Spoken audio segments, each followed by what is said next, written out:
તારીખ 6 ડિસેમ્બર શુક્રવારના રોજ ડોક્ટર બાબા સાહેબ આંબેડકરજીના 68મા મહાપરિનિર્વાણ દિવસ નિમિત્તે સ્વયં સૈનિક દળ દ્વારા સુરત ખાતે મહારેલી, મહાસલામી તેમજ મહાસભાનું આયોજન કરવામાં આવ્યું હતું, જેમાં ડોક્ટર બાબા સાહેબ આંબેડકરજીને સલામી આપી સન્માન આપવામાં આવ્યું હતું। આ કાર્યક્રમમાં લાખોની સંખ્યામાં સ્વયં સૈનિક દળના સૈનિકો ઉપસ્થિત રહ્યા હતા।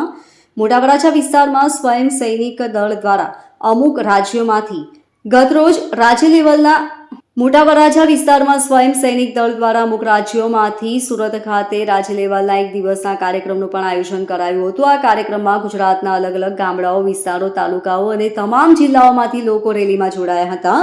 આ રેલી બાદ યોજાનાર સભામાં મૂળ નિવાસી મહાનાયકની વિચારધારા અને સમાજ અંદર રહેલ કુરિવાજો, અંધશ્રદ્ધા, વ્યસન નાબૂદી અંગે વાત કરવામાં આવી હતી અને સમાજ ઉપર થતા અત્યાચાર અંગે મનોમંથન કરવામાં આવ્યું હતું। આ સમગ્ર કાર્યક્રમમાં પ્રથમ કામરેજ રોડ શ્યામધામ મંદિર ખાતેથી રેલી યોજવામાં આવી હતી, જે જુદા જુદા વિસ્તારોમાં ફરી હતી અને મોટા વરાછા કાર્યસ્થળે પૂર્ણ થઈ હતી, જ્યાં વરાછા VIP સર્કલ ખાતેથી મહાસલામી આપવામાં આવી હતી। આ રેલીમાં 2000થી વધુ બાઇકો સાથે લોકો જોડાયા હતા, તેમજ મોટા વરાછામાં આવેલ કેપિટલ ગ્રાઉન્ડ ખાતે યોજાયેલ મહાસભામાં મોટી સંખ્યામાં લોકો જોડાયા હતા। આ મહાસભામાં ઉપસ્થિત ભાઈઓ અને બહેનોએ વિવિધ સંકલ્પો કર્યા હતા। મારું નામ વિક્રમભાઈ છે, હું મોરબી જિલ્લાથી આવું છું।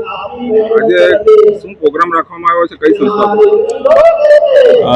આજે સ્વયં સૈનિક દળ SSD ના માધ્યમથી ડોક્ટર બાબા સાહેબ આંબેડકર પરિનિર્વાણ દિવસ નિમિત્તે ગુજરાત લેવલનો જે રેલી, મહારેલી, મહાસભા અને મહાસલામીનો કાર્યક્રમ રાખવામાં આવ્યો છે। આજે ગુજરાતના દરેક જિલ્લામાંથી, દરેક તાલુકામાંથી અને દરેક ગામડામાંથી સૈનિકો અને લોકો રહ્યા એ આ રેલી અને આ કાર્યક્રમની અંદર જોડાયેલા છે અને ત્યારબાદ SSD ની કનેક્ટિવિટી અને SSD જે રાજ્યોની અંદર ફેલાયેલું છે એ તમામ રાજ્યોમાંથી, MP માંથી, UP માંથી, બિહારમાંથી અને મહારાષ્ટ્ર અલગ અલગ રાજ્યોમાંથી પણ આ કાર્યક્રમમાં લોકો આવેલા છે। Bureau report LK star news, Surat.